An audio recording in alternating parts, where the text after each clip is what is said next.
आज का जो क्लास होने वाला है वो फिर से बहुत शानदार होने वाला है। ठीक है, आज जो मैं पढ़ाने वाला हूँ वो आपके लिए इतना इम्पॉर्टेंट है कि बहुत शानदार, बहुत इम्पॉर्टेंट होगा। ठीक है, जिसके माध्यम से आप अंग्रेजी सीखोगे, बोलोगे, कुछ भी करना चाहते हो सब कुछ यहीं पे बताया जाएगा जो बहुत इंपॉर्टेंट होगा। ठीक है, देखो क्या है ना कि मैं सोचता हूँ कि अंग्रेजी का वो कौन सा जड़ है जो आपको परेशान करता है, उसी पे आज बात किया जाएगा, तब जाके अंग्रेजी आएगा और बहुत बेहतर होगा। ठीक है, क्या है कि देखो यहाँ पे मैं जो शब्द लिखने वाला हूँ वो है डू।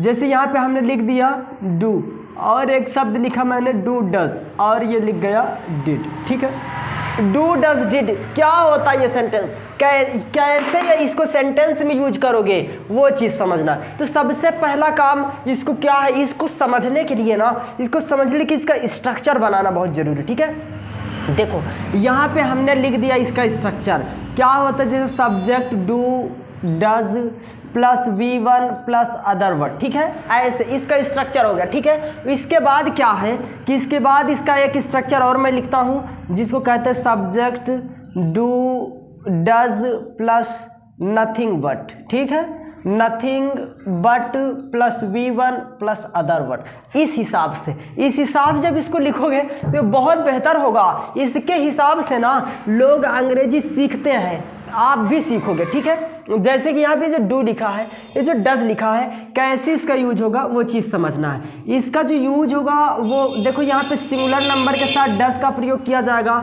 और यहाँ पे हम प्लूरल नंबर के साथ डू का प्रयोग कर देंगे। ठीक है, इस हिसाब जब इसको समझोगे तो ये बहुत अच्छे से ये समझ में आएगा, आप बहुत बेहतर सीखोगे। ठीक है, देखो यहाँ पे जैसे डज लिखा गया है, यहाँ पे ही आ जाएगा, सी आ जाएगा, इट आ जाएगा, कोई नेम भी आ सकता है।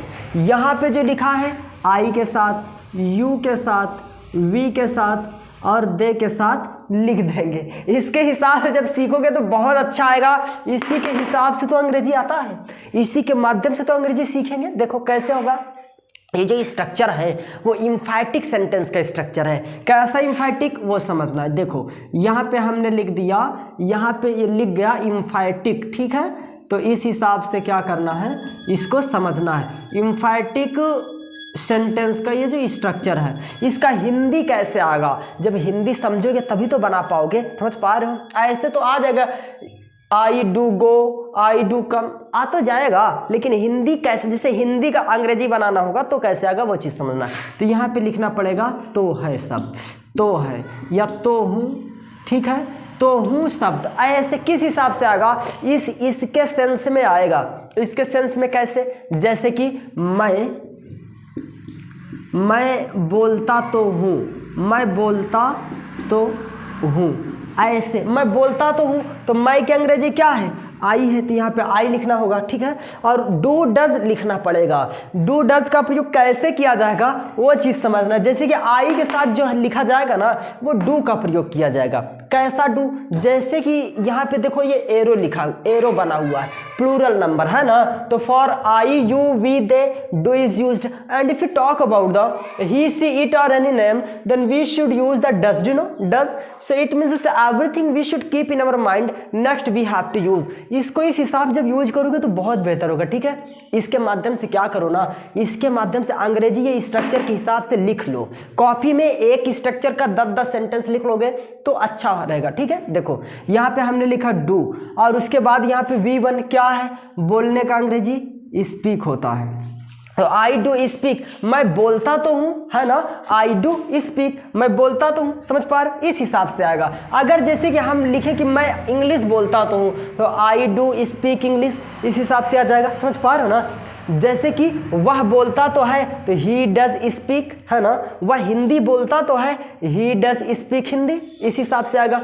ये जो शब्द लिखे गए हैं उसके साथ डज लिख देना है, ये जो लिखे गए हैं उसके साथ डू लिख देना है। इसी के हिसाब से आप समझोगे बेहतर। ठीक है, देखो जैसे कि मैं लिखे देता हूँ सेंटेंस, जैसे यहाँ पे हमने ये जो स्ट्रक्चर है यहाँ पे हमने लिख दिया फिर से दूसरा सेंटेंस जिसको कहते हैं, जैसे ये लिख गया राज, राज हिंदी बोलता तो है, राज हिंदी बोलता तो है, कैसे लिखोगे, कैसे आएगा, यही तो समझना है। राज हिंदी बोलता तो है, तो सबसे पहले राज लिखो, यहाँ पे राज आ गया। उसके बाद क्या करना है, डू डस में क्या लिखना है, यहाँ पे डस लिखोगे। क्यों? क्योंकि देखो ही शीट नेम है ना, तो नेम कोई नाम होता है तो नाम के साथ क्या आएगा, नाम के साथ डज ना आएगा, तो यहाँ पे लिखना पड़ेगा डज। ठीक है। उसके बाद वर्ब, वर्ब क्या है, बोलना, तो बोलने का क्या होता है, स्पीक। ठीक है। तो राज डज स्पीक, अब क्या स्पीक करता है, हिंदी करता है, तो यहाँ पे लिखना पड़ेगा हिंदी। ठीक है। ऐसे लिखो, राज डज स्पीक हिंदी। इसके हिसाब से जब लिखोगे ना तो अंग्रेजी बहुत बेहतर होगा, जितना आप कल्पना भी नहीं कर सकते उससे भी कई गुना ज़्यादा बेहतर होगा। ठीक है। तब जाके आएगा। देखो यहाँ पे इसका समझ में आ गया। ठीक। अब do does plus nothing but plus V1 कैसे आएगा वो चीज़, ये जो डू लिखा है हमने उसका प्रयोग PN मतलब प्लूरल नंबर के साथ, और ये जो हमने डज लिखा है उसका प्रयोग सिंगुलर नंबर के साथ लिखा जाएगा। ठीक है। अब प्लूरल नंबर सिंगुलर में पता है क्या होता है, I you we they he she it name, है ना, ये तो यहाँ पे लिखा, ये भी वही चीज़ सेम कंडीशन में ऐसे आ जाएगा। ठीक है।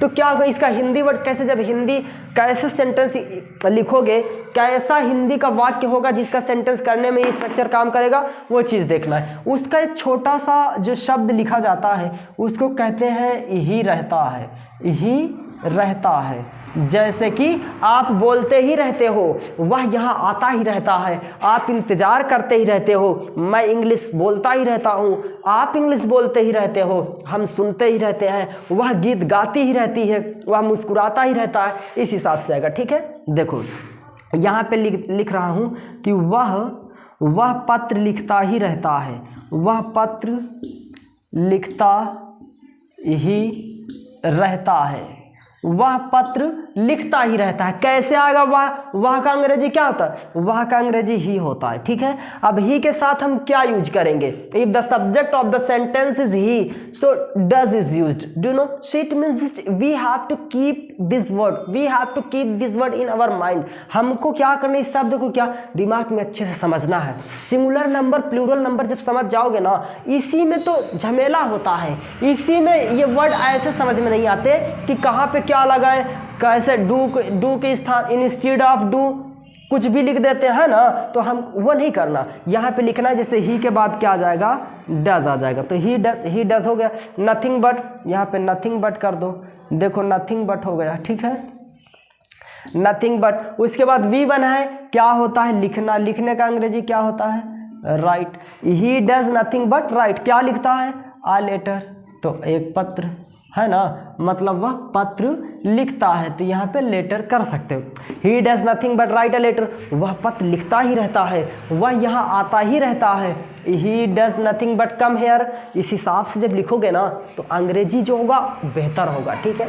अंग्रेजी अगर सीखना चाहते हो तो इसी के माध्यम से क्या करो, इसके हिसाब से अच्छी अंग्रेजी आएगी। ठीक है। इसी के माध्यम से आप अंग्रेजी में बेहतर कर पाओगे। नेक्स्ट स्ट्रक्चर देखो इसका, जैसे कि हमने डिड भी लिखा है तो डिड भी तो समझना है। देखो जैसे कि वह बोलता ही रहता है, ही डज नथिंग बट स्पीक। ठीक है। तो ये सब समझ जाना। ठीक है। नहीं समझ में आता तो बताना मुझको, I do nothing but speak, I जो है डू के साथ सिंगुलर नंबर के साथ डज, प्लूरल नंबर के साथ डू, सब लिखा है। आई यू वी दे के साथ डू, ही सीट के साथ डज, ऐसा समझ लेना। ठीक है। Next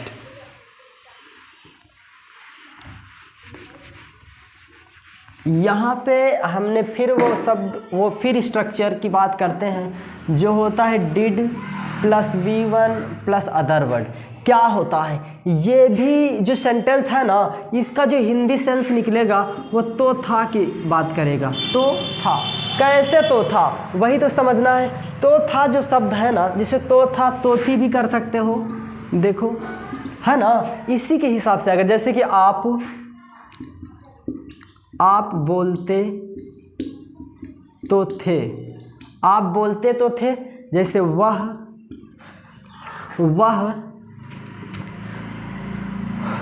English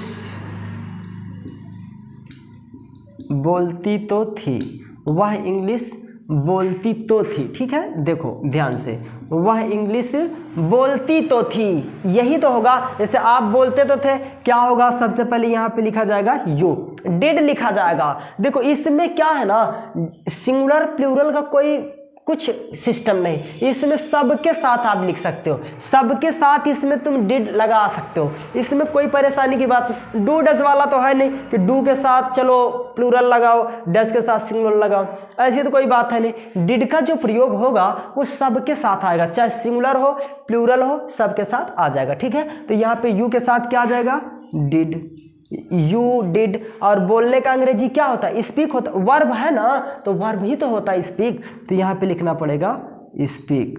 you did speak, आप जैसे आप जाते तो थे, यू डिड गो, हम आते तो थे, वी डिड कम, आप बैठते तो थे, यू डिड सिट, मैं इंतजार करता तो था, आई डिड वेट। ऐसे जब लिखोगे ना तो अंग्रेजी बेहतर होगा, इसके हिसाब से अंग्रेजी सीखो, बेहतरीन होगा। देखो जैसे वह इंग्लिश बोलती तो थी, तो यहाँ पे सी लिखो और फिर लिखो डिड, शी डिड, उसके बाद स्पीक, उसके बाद क्या करो, इंग्लिश। डाउट रहेगा ही नहीं, इसमें डाउट का कोई सवाल है नहीं, है ना, इसमें डाउट का सवाल ही नहीं है, ये सब तो अच्छे से आ ही जाएगा, ठीक है। जैसे आप बोलते थे यू डिड स्पीक, वह इंग्लिश बोलती तो थी, सी डिड स्पीक इंग्लिश, समझ में आ गया, ठीक है, इसमें कोई दिक्कत नहीं। सी डिड स्पीक इंग्लिश, आप जाते तो थे, यू डिड गो, है ना, ऐसे आएगा, ठीक है। नेक्स्ट देखो इसका जो स्ट्रक्चर होगा अगला कौन सा होगा वो चीज़ समझना है। मुझे पता है कि आप मोबाइल पे पढ़ रहे हो, तो इसलिए बहुत ही आराम से समझना है ताकि कोई भी परेशानी ना होने पाए, ठीक है। देखो क्या है कि यहाँ पे मैं वर्ड जो स्ट्रक्चर लिखने वाला हूँ वो आपके लिए बेहतर होगा। जैसे subject did plus nothing but plus V1 plus other word, क्या होता है, कैसे इसको लिखोगे वो चीज़ समझना है। इसमें जो शब्द लिखा जाएगा, इसमें जो हिंदी के शब्द होते हैं, जैसे कि वो हिंदी का जो शब्द होता है, जैसे कोई कुछ करता ही रहता था, समझ पा रहे हो, जैसे हमने पहले बोला था कि कोई कुछ करता ही रहता है, तो इसमें जो होगा वो कोई कुछ करता ही रहता था। जैसे उसके एक छोटा सा टुकड़ा लिखते हैं, जैसे यहाँ पे मैं लिख देता हूँ यही रहता था, यही रहता था, समझ पा रहे हो क्या होता है। जैसे आप बोलते ही रहते थे, जैसे यहाँ पे मैं लिखूं कि आप हिंदी बोलते ही रहते थे, आप हिंदी बोलते ही रहते थे, कैसे आएगा वो चीज़ समझना है। आप हिंदी बोलते ही रहते थे, यही तो समझना है। तो सबसे पहले यहाँ पे लिखना है आपका अंग्रेजी यू आएगा, उसके बाद डिड लिखा ना तो डिड लिख दो, कुछ समझना सोचना इसमें है ही नहीं। स्ट्रक्चर के अकॉर्डिंग में स्ट्रक्चर जैसा लिखा होता है सेंटेंस उसी के हिसाब से लिख दिया जाता है, ठीक है। तो सेंटेंस कभी लाइफ में गलत नहीं हो सकता। जैसे देखो डिड हो गया, उसके बाद यहाँ पे क्या आ जाएगा, नथिंग, और उसके बाद लिखना पड़ेगा but, you did nothing but plus V1 है ना, तो V1 बोलने का क्या होता है, स्पीक होता है। यहाँ पे speak, you did nothing but speak, क्या स्पीक करता है, हिंदी करता है, तो you did nothing but speak Hindi, आप हिंदी बोलते ही रहते थे, आप यहाँ आते ही रहते थे, you did nothing but come here, है ना, ऐसे लिखो। इस हिसाब से जब लिखोगे ना तो अंग्रेजी बहुत बेहतर होगा। अच्छे तरीके से इसको समझना है, बेहतर समझोगे तो बेहतर आएगा। आज जो आपका समय चल रहा है, इस समय क्या करना है, इसी समय इसको याद कर जाना है। जब इसको याद करके एक बार में समझ में नहीं आता तो 2 बार वीडियो देखो, 3 बार वीडियो देखो, 4 बार देखो, जितना जब तक समझ में ना आए, समझ पा रहे हो तो समझ में आ जाएगा। पहली बात तो मैं कोशिश ये करता हूं कि समझ में कैसे नहीं आएगा, जब इतना अच्छे से समझा जाता है। मैं जो पढ़ा रहा हूं ना तो इसमें कुछ चमत्कार ही होता है। इसमें क्या होता है कि इसमें बच्चे को कोई परेशानी छोड़ता ही नहीं, परेशानी होता ही नहीं, ठीक है, परेशानी का सवाल ही नहीं उठता, ठीक। तो इसको ऐसे इसको सबको अच्छे से लिख लेना है, बेहतरीन यूज करो। जब बेहतर करोगे, आज बेहतर करोगे तो कल बेहतर ही होगा, ठीक है।